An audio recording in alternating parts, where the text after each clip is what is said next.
Thank you, Oleg. Thank you for having me here. It's great to be here. So I'm Mika Tammenkoski, I'm CEO of Metacore. And maybe that's it in short. I saw in the central square of Campi, not sure how many visited, but I saw that fantastic advertisement from you guys. You want to say something about it? Yes, we have just launched our first trainee program. It's still, this week is the last week to apply, so you still have time to apply to that. We really want to give a chance for new talent to enter the industry and also to come work with us in our culture and improve our culture together. Mika, my first question to you would be if you tell your way into the games industry. Yeah, I think I'm actually quite typical especially for my age. So from a small boy on, I got into games quite early on. My family had this Commodore VIC-20 in early 80s. I got to play games. I learned a bit about programming, and I just got fascinated about that. And it was sort of like an obvious choice for me that I wanted to be making. Of course, as a child, I didn't know how to do that, how to get there. It was just a naive thought, but it got stuck with me. Then later on in life, there was a thing called demo scene. It was especially strong in Europe. And demo scene was about young, enthusiastic people building demos, which were like oftentimes graphical, masterpieces. And then there were demo parties where we all got together. We were showing what we had done, exchanging ideas and techniques and so forth. So it was really about, I think, about networking and getting to know people. Many of these people ended up working for games companies later on. And that's how I got to know some of the people who founded games companies here in Finland. And looking back, so it seems like there was maybe a string of thought that me forward, but I was really, really lucky that I got excited about games. I found my passion that way. That drove me to learn programming, to get to know these people, get to do the networking, which I of course didn't think that it would be networking back then. And then also eventually land a job in games. So I was lucky. All right, we have a lot of people actually also here with us today who are looking to start. But maybe actually now you touched upon the demo scene. So maybe how do you see, how has the industry changed from that moment onwards to where we are now? So it's been like, what, 20 something years? Yes, it's changed completely, and it changed if we look at the infrastructure. Like back then, there was no internet. There were BBSs, which were kind of the pre-internet era that helped us communicate, find our groups, and communicate with the like. Also, if we look at the audiences, so like 20 years back, it was mostly about PC and console games, about big projects. The audiences were a lot smaller. They were more about active gamers, about audiences who were passionate about gaming, playing certain kind of games. And if we look at the industry now, we can serve a lot wider group of people or players. There are people who play hours per day, but they don't consider themselves as gamers or players, even though they consume games at that pace. This also means that thinking about the opportunities for talent. So now you don't have to be making games for PC and console anymore. You don't have to be making games for active gamers, but there are a lot more people that you can build games for as well. And that also means that we need broader talent. So the kind of people we had in the industry couldn't be serving with that knowledge, the kind of audiences that we are serving today. So we need more fresh talent into the industry because of this as well.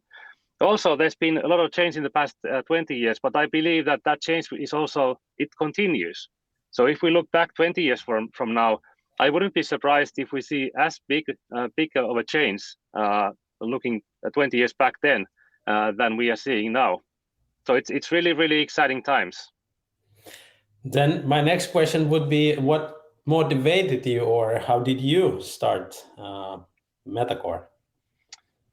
So I guess I'm an entrepreneur by heart. I get excited about things. Oftentimes it's about technology, and technology in the sense of what it enables people to do.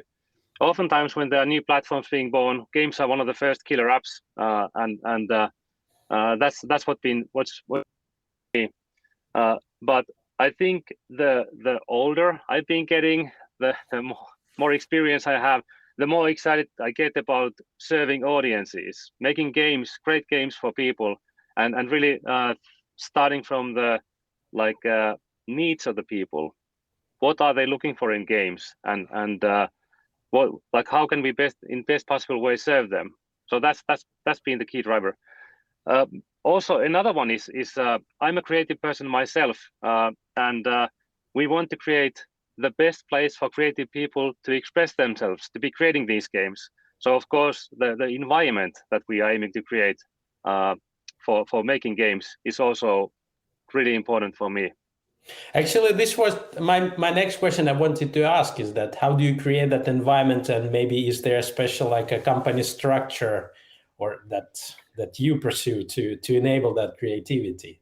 I think really interesting question, an important question, and there's no one way to structure companies and no one way to do things. There are many ways to build successful games, as we have seen. It all comes down to leading creative work. This is about creative work. It's not about forcing yourself through, but you have to have passionate people, driven people who really are passionate about making the kind of games, serving the kind of audiences that you want to be serving, and then finding the way. Because also, as we just discussed, the industry is changing all the time. So even if there was a way to succeed 15 years ago, 20 years ago, most likely those rules have changed and they don't apply anymore. But the way we do games is because games is a hit-driven business. No one knows really what works. And the best way to start tackling this challenge is that you have a small team of motivated here. We want to be making game for this audience. And then you give them the freedom, the space and tools to really start doing that. So in our case, we talk about in the first phase, a group of 3 to 6 people. That's ideal size, all driven to prove that this game, there is a need for this kind of game in the market. That team starts testing. We start testing as early as possible. So we can do testing even before we write a single line of code. We start testing theme or premise or story. We try to find the hooks that interest players. Then once there's enough proof that this idea actually has legs, that there are players who really want to play this kind of game, we start developing the first playable version of that idea. Then we start testing that with smaller groups of people. Eventually, we talk about alpha release. So we put the game out into the wild, and we start doing advertising for it. In this stage, there's maybe 1 or 2 days of playable content in the game only. So there's really it's really like a minimum viable game sort of. It has to be fun, but there doesn't have to be that much content for it. If all goes well, if it looks like people like the game, then we start scaling the team. We agree that we have found market fit for the game. We start scaling the team. We prepare for global launch and take it from there. The kind of games we have decided that we want to be making games that keep players entertained for years to come, 5+ years, 10+ years. So for example, one of the 10+ years already. And that's the kind of entertainment we want to be making. And this kind of method serves us really well. Of course, it's also really challenging because going from that 3 to 6 person team to a team which can serve global audiences, those teams, if we look at the top of the charts, those teams can be huge, 100+ people. So it's not straightforward, but it's really, really interesting and challenging. Then my question is that, I would personally maybe ask, what do you see as a challenge then for a studio to grow like that? And where do you see the bottlenecks maybe? Well, there are so many of them. It's that also keeps it interesting. So there's just starting from the creative side of things. No one knows what works. You just have to have people. You have to have ideas. You have to be creative. You have to. There's like not one single proven way to make games, but you have to really find your way yourself. And as discussed, a small team of motivated people is the best to tackle that challenge. Then also, of course, because we want to be serving big audiences, we don't want to be serving niche audiences, but we want to be making games for big audiences. We need to have a diversity in the team, because we are serving global audiences, and if you don't have diversity in the team, we can't do that. And it is diversity when it comes to backgrounds, cultures, knowledge, talent, and so forth. So in all possible ways. And of course, finding talent, scaling the team, there are challenges related to that. It's not straightforward, but these are challenges that actually are quite interesting to tackle and fun to tackle as well.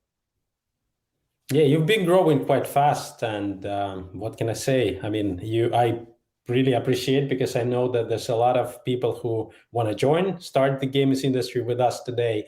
And you're one of the companies that is ready to invest in to grow that talent like early on, not only recruit super senior talents, but you're also willing to help the talents to join.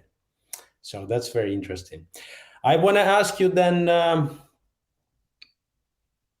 how COVID has affected and on you guys, on what you do, because it took all of us by surprise, but luckily we are still all alive here. So thanks God. But it's interesting now to a question from the business perspective. How has it affected you? So I think it's a really good question, and so we are overall we are the fortunate ones. We are still alive, and the COVID hasn't impacted games industry that much. I like to take the thinking about the positive things, what we have learned about during the COVID. I think one of the things we have learned the most about is how creative work happens here at Metacore. So early on, I have to be honest, I actually wasn't a big believer in remote work before the COVID. I've always felt that working with a team, seeing the team, having the discussions live in the same location, it's really rewarding. Talking about games or features or how we should be taking the game forward with like-minded people, like driven people with having different ideas. That's really rewarding and fun. And back in the day, based on my previous experiences, I hadn't seen a way that efficiently via remote work. But because we were forced to remote mode, we had to learn to do it. We had no other option. And we actually found out that we can do it. There are some things that make the creative work harder working remote. And we still feel that it's important for us to physically meet regularly. It's good for the culture, it's good for the creative work. But a lot of the work can be done wherever and whenever suits the people best. So there is the side of working on the creative parts. There it's best if we meet or then work in smaller groups. But then when we go into the execution mode, we can do that work whenever and wherever. And I think that's been the biggest learning for us. And there are so many small details in creative work. So we make games. That's creative work by heart, and that's the most important thing. And that comes from people. So it's not something that we can just have a pattern for creating, but it really comes down to people. That's why people are so important for us. The fact that we have psychological safety, we have the best possible environment to do this work in, that all of our people, that well-being is important, because if you don't have well-being, that's the basis for all the things that we do. If you don't have that, then you really don't have you have a disadvantage already to begin with. So, but yeah, maybe that's a bit rambling answer, but yeah. I read your article about the shortage of the talent in the games industry, and in the beginning of the event, we actually had a dedicated presentation about it. And one of the factors that we saw there when we worked with the European Games Developers Federation to analyze that was that the talent shortage, of course, but there was also one thing that we realized is that the tech industry, it's also growing and like needs more people. But I would like to, because that article really fascinated me, and I would like to maybe get your opinion why people should join the games industry, like let's say from the tech. yeah, that's a really good question. I think so. First of all, I think there should be a shift in mindset. So games industry is not about serving niche audiences anymore, but it's part of the global entertainment industry. If that's what fascinates you, like creating entertainment, working in there, then games industry could be for you. And then the other part is us games companies making it easier for people to get into the industry, and that goes with the like in practical day-to-day work, onboarding and all of that. I think as I said, the past 20 years there's been a lot of change in the industry. We have grown from a small niche, from a small niche industry into part of the global entertainment industry. Yet I still see that the games market is not. We are far from being a mature market. There's still a lot of change going on, and we need talent from outside games industry to come tell us how do we do this, because we know how to make games, but we lack. There's so many things that we lack knowledge about. Serving bigger audiences, having the diversity in place, we know how to make games for a certain kind of audiences, but how do we do games for broader audiences, for the kind of audiences that we haven't been serving before? And we really need people to really come tell us in the industry to do this. So if there are people thinking about like being passionate about games, wanting to work in the global entertainment industry, then games really can be a viable option for these people. And then I want to go back to maybe the junior side of things and ask you one thing. What do you think, how important is it, in your opinion, the education in the games industry? Having the education in the games industry to enter the games industry? Yes, I think so I would split up the question into parts. So first of all, education is important. I think it doesn't matter what is your education, but I think education is important. It gives you basis. It gives you basic tools to operate with. And it doesn't have to be game specific. Even if you want to get into games, it doesn't have to be game specific. There are many areas in games, within games, that are important when it comes to data analysis or building games, math, marketing, artistic side of things, and so forth.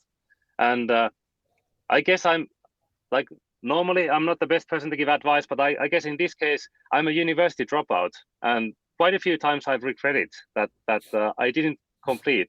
And it's not because of the diploma or anything, but just because of the skills. So many times I bumped into the fact that I would really would be happy to have some of these even quite basic skills to begin with, but then I have needed to learn afterwards. So I think school, no matter what school, is really good. But then after that, it comes down to your passion for the industry. It's really benefit for you to start working within the industry, start to get to know people, get to hear practical side of things with the industry. Build your portfolio, build your skills. So there are, like, depending on the area where you want to end up in the industry, there are skills that you can practice when it comes to programming or art, like game design, positioning games, marketing, and so forth. So practice those skills and build your portfolio around those. So yeah, maybe that's. I'll just stop there. Yeah, thank you. Because you're growing fast, I want to ask you that question is that when you in a company interviewing and recruiting the talents, what is it that you're looking for in those talents journey? Apart, let's say, if we take away the hard skills, right, that they have to know, but what is it that you look for in those talents to join Metacore? So we especially games. That's one thing. You have to be passionate about games, be it playing games or building games or passionate about the audience or marketing or whatever part. Passion for games is the first thing. The second thing is high level of ambition. So we want to be making big games. We want to not only hit top of the charts when it comes to app stores, but we want to be taking the industry forward. As I said, this is not a mature market yet, and we want to be one of the companies taking the industry forward, driving the change, and that requires high level of ambition from candidates as well. In addition to those two things, attitude is really important. So even if you wouldn't be ticking all the check boxes, if you have a really great attitude, that covers a lot. And there are many skills and things we can learn, but attitude is something that is harder to learn.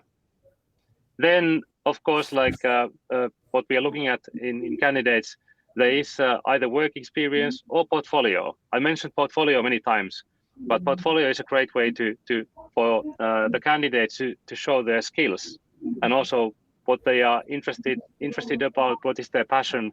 Is it certain theme or certain kind of a style, or is it actually many kind of styles? Is learning new styles the thing for you, and so forth. And then also, lastly, building games is about teamwork. So like really great teamwork skills are really important. And actually they are even more important than technical skills. So if you're a really good team player, but your technical skills are not there, again, technical skills can be learned, can be improved. There are other, like you have colleagues who can help you with that. But those are the things that we look for. Mika, I'm gonna read some questions, and there's one question I must ask it. What is the grandma hiding? We must ask it. I wish I could tell. It might be that I don't even know the grandma's secret. She is really secretive, and she's not willing to tell us even that. But we'll figure out. Grandma is like an onion. Onion. So we are peeling that slice by slice. Cool. Let's ask one technical question. We will have to move on, but please tell more accurately your process, maybe phases and testing from early idea to prototype to alpha, beta, and so on. Yeah. So when we develop games, we start from we talk about phases when we develop games, and this is your question, right? So when we are in phase one. The people usually have an idea already about what they want to be working on. They have a certain audience or certain kind of game that they want to be making, and we want this team to have full freedom to test whether there is an audience for this kind of game. And as I mentioned, games is hit-driven business. No one knows what works, what doesn't. The best way is to just go and try out. And this team of highly motivated people is the best. They have the best chance to do that. Once we have proven that game idea works, we move. So in the phase one, the goal is to find market fit for the game idea. In phase two, the goal is to build a scalable game. So we want to be serving big audiences, and we want to start scaling the game early on from ground up. As I said, our ambition level is really high. Then we start scaling the team, going from 3 to 6 person team initially to 15-person team, 25-person team, 35-person team. And then by the time of global launch, so we define global launch in a way that we have enough playable content and we have capability of adding new content in future updates into the game, hopefully faster than what players consume the content. By the time of global launch, the team size is somewhere between 30-35 people. And then the games are services nowadays. so the work basically never ends. So Merge Mansion has been out for 1.5 years, yet I still feel that we are only getting started. There are so many things that we and the team wants to add into the game. There's really enthusiastic audience. They are really yearning for like new features, new areas, new things to play with, and we believe that this is the kind of work that will keep us busy, will keep the team busy for years to come. And this is the kind of model that we see games to go along with. Cool. Mika, there's a lot of questions coming. I'll try to copy and I'll reach out to you separately with the questions. Thank you, everyone. We need to move on with the agenda. It was nice talking to you. We'll definitely find out what the grandma is hiding. I think everyone is excited about it. And thank you very much for being with us here today. Thank you, Oleg. Just play the game, play Merge Mansion. Eventually, you'll find out what's grandma hiding. Thank you. Bye-bye.